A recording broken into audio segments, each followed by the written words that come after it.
Hi guys, আশা করি আপনারাও ভালোই আছেন। তো আমার এই ছোট্ট রেসিপিটা দেখতে কেমন হয়েছে আপনারা বলবেন।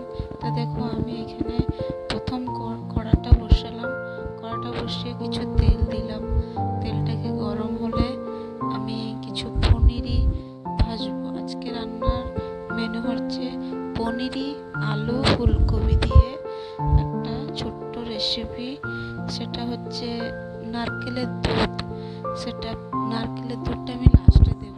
তো আপনাদেরকে বলছি, আমি ফার্স্টে তেলটা গরম হলে আমি পনিরগুলো ভেজে নেব।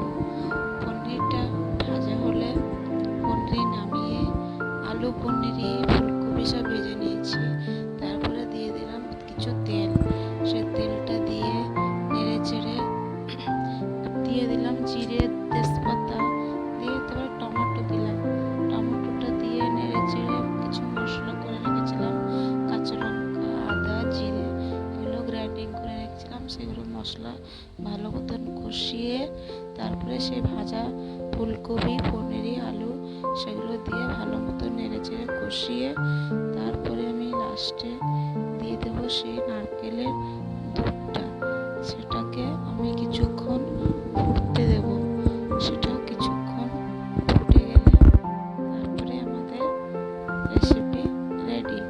তো আপনাদের বন্ধুরা কেমন লাগলো আমার এই ছোট্ট একটা রেসিপি? ভালো লাগলে আপনারা কমেন্ট করবেন, শেয়ার করবেন, লাইক সাবস্ক্রাইব করে দেবেন। আপনারা দেখতে